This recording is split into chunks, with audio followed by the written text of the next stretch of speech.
So guys, today I have some things to open. The top two are Garbage Pail Kid items, and I'm just going to open this that came in. It's probably a candy container of some sort. Today's topic is just a short, brief one. It's about something that I think every Garbage Pail Kid collector experiences, and it's that fever. When you first get into Garbage Pail Kids, when you first get into any sort of like collecting, like in a new category, you go through a fever stage. And so I'm going to tell you my fever story, like what I was doing when I got into collecting. But what I'm talking about is usually the first year of you collecting a new category, like Garbage Pail Kids, and the rush of discovering all those products and just the rush of finally finding your niche. So for me, when I first got into collecting, I think for a lot of us, the first goal was just to get all the sets. And so now when I was doing that, I did get a rush from that, but that's not what I'm talking about. But so when I first got into Garbage Pail Kids 2006, I was buying card sets from Marchant Cards. You guys remember Marchant? It was an online store. It's sort of like, it looked like Merchant, but I think it's Marchant. But I was buying all my packs and sets from Marchant. And this was before I joined any of the groups or anything. I was just buying sets. But for me, my fever, when I really started getting a rush from collecting, was when I found cheap toys. And you're probably going, yeah, of course, we know this story, Russ. But I just want you to think back to like when you first got in the hobby. You remember that period right in the beginning when you were buying so much shit and you got in this crazy, almost like an addiction, almost like you're trying to feed this hunger. For me, it was all the cheap toys. And so my fever for cheap toys lasted about 6 months where, I don't know, man, like I could have lost my family. It was that bad. Like when I hit the cheap toys, because, when I was buying the sets, I was like checking off a box. Like, okay, I got OS3, check. OS4, check. And so I was just completing sets. There wasn't like a crazy passion there. My fever, and in the beginning of me collecting, was definitely the cheap toys. Like it felt like almost I was losing my mind for a period, but it was so fun. It was such a rush, and I can talk a little bit more about it. But I also want to open these that came in the mail. But yeah, so just think back to when you got into collecting and during that fever stage, and what hooked you into this hobby? I mean, obviously you've been here for a long time. But what was that initial, that rush feeling? What was giving you that? All right, so I got a couple things in from some friends. Yeah, these are some of my buddies from over at, Buy, Talk, Sell, and Trade, or Buy, Sell, Trade, and Talk. By the way, you guys over there, sorry I've been so busy lately. I've just been really busy with, actually the good news, it's all hobby related projects. I have fan sets and fan cards I'm doing a website called garbagearchive.com. I've got 3 articles coming out on Garbage Pail Kids. It's been crazy. But anyway, this is from Mindy. She loves her atom bombs. Yeah, she's been making these for, I believe, 2 months now. I don't think she's doing the actual graphic work, but apparently she's like involved in the concepts, and certainly involved in the printing and the production of the cards. But yeah, thank you there, Mindy. All right. Honest, my first critique is he doesn't look like an American soldier to me. He could be an American soldier. I thought he was Russian. Obviously, I can see the American flags, but I wish he looked a little bit more like a classic American soldier.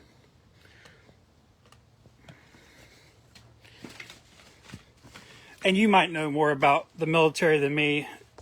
I'm just saying the look. Like I personally have never seen this uniform on any U.S. soldier, but yeah, maybe I just need to look more at that stuff. So anyway, I got another one in. This guy from Dan, I believe he's in Seattle or Washington. Yeah, that's awesome. He's in like one side of the country, and I'm completely in the other bottom corner of the country. Yeah, Dan's a super nice guy. He's the one that hooked me up with the hobby box, the Bookworms hobby box. And let's see what this is.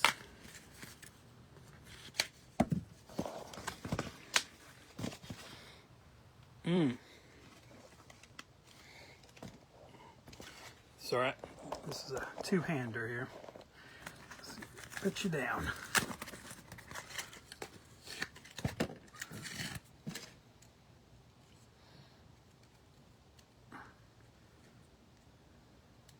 Okay, so these are the obviously the international, or what was it? The trading card day, something other. Oh, I didn't know he's sending me a whole pack. I thought it was one card. Well, I'm not opening it. Yeah, I actually love this character. Thank you, Dan. I'm probably going to be doing a custom card of this character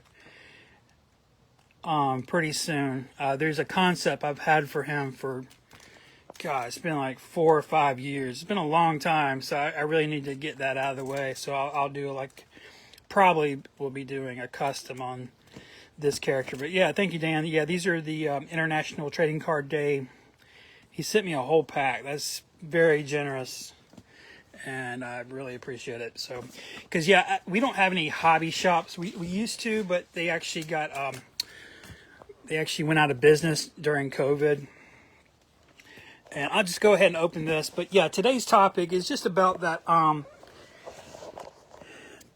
that period right when you got into Garbage Pail Kids, where it just kind of kicked to another level for you. And another thing is, what I hear a lot is, wow, you built such a big collection in such a short period of time. Yeah, it's almost like when you get into the hobby, you're at this super higher level. Let's see what this is. Okay, these are 1970s. I think it's 1979 actually. Fleer bubble gum. I bought them because the kids look funny. This has a cool price sticker. I just didn't have them. And yeah, so a cool little thing I'll add to the archive there. Yeah. Yeah, back in the 70s, they did a lot of this, like where they would put actual kid, like instead of doing a mascot, they would just print pictures of children on boxes and just any sort of like packaging. So it's really cool to see the 70s, just any sort of packaging, because there's always like real life portraits on them. Don't know what this is. This is in the box. Yeah, I'm constantly getting like little love letters and stuff from people. Cool. Yeah, I don't even know who that is. Okay. Awesome. So, yeah, so you can build a really amazing collection in 6 months. I mean, so I think what's kind of going on, at least for me, the reason I was able to build such an awesome cheap toy collection in such a short amount of time is because when you get into the hobby, you have savings. You know, your credit cards probably weren't maxed out when you first got in the hobby. You maxed them out when you got in here. And that's what I did. So So during that fever, you're at you're at this danger level of completely fucking using up all your funds. I'm trying to think of some stories where, oh God, I let's see what, there was one where I bounced a check and I didn't catch it. Have you ever done this? Have you ever bounced a check, like back in the day? Like, I haven't bounced a check in probably well over a decade. But have you ever bounced a check but you didn't catch it, and you started accruing, and before, by the time you caught it, you had accrued multiple fees? That happened to me. And when I finally caught it, I had bounced, I think, 8 checks, something like that. It was like over $200 in fees, and plus you're already in the hole, and you have fees on top of that. That actually happened because of during that fever period where I overspent. Yeah, man. So you got to be careful. You new collectors, I see a few that joined or who are new.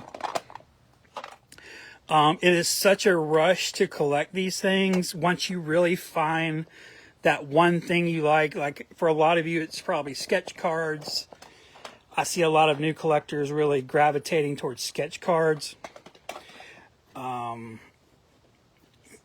You know, or just some release like bookworms or something. You just got to be careful, because as fun as it is, you're really draining a lot of your resources during these periods of time.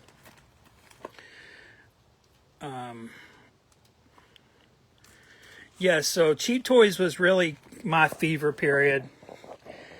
And for the most part, I really completed what you would call a general collection of cheap toys, like a good solid I'm in the conversation level cheap toy collection after 6 months. I was already in the conversation after 6 months. But now that we're 17 years later and I haven't stopped, yeah, so of course it's going to be much, much better, much more richer, much more deeper. It's going to have more, you know, characters and shit. But you can get really far in the very beginning because you're using up your resources, probably more so than you even realize or have time to stop to realize. And that's the danger. But yeah, you see these people that just started, like, there's people that started this year. There's people I never seen before this year who already have huge rainbows of fucking characters, like card rainbows and shit, that they spent thousands of dollars on. You know, there's people that started this year who already are kind of like hobby famous, you know, like people know them because they're so busy. That's another thing during the fever period. Don't know why I'm spinning this around. Is you get really active on the forums and stuff. And you can get so much done in the beginning, and it's really fun. And it's, you know, honestly, as an old collector, I like being around the new guys. I mean, you just saw me open some stuff from newer collectors, or one of them. It's fun to be around that energy. You know, I love that. You know, you might wonder why I kind of like mingle with some people that are brand new. That's what I'm doing.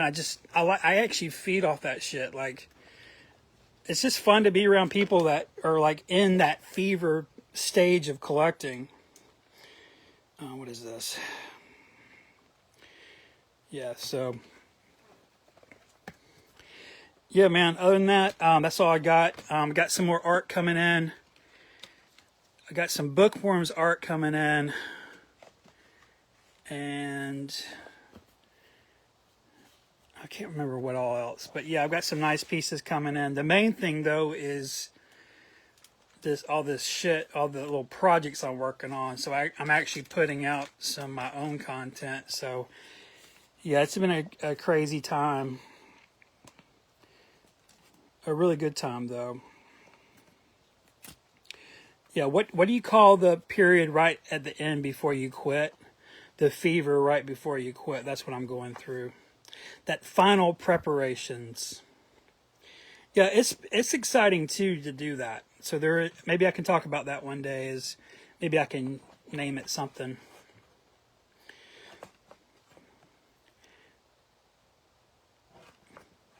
Oh, what did I? Oh, the victory lap. Yeah, my wife is retiring this year from her job. She's a psychologist, and yeah, that's what we call it. We call it the victory lap. I was like, this year is your victory lap. So I'm going to call this my victory lap. And guys, it's a rush too. I'm having really fun making this series, Quitting Garbage Pail Kids.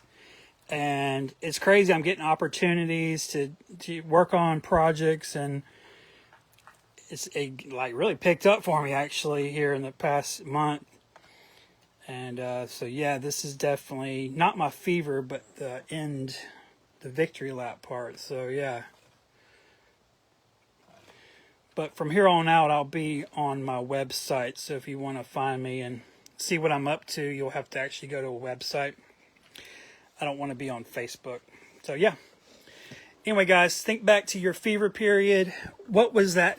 When did you fall in love with Garbage Pail Kids? And when was that period when, man, you just drained your fucking checking account, your savings account, and you didn't even realize it? You're talking about that true passionate collecting, that fever. What was your fever? I want you to think about it.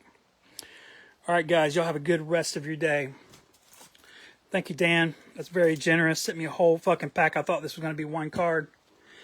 And Mindy with her little card there. That's pretty cool. And this random guy on eBay. Appreciate you. Russ Van out. Are these really nipples? Damn.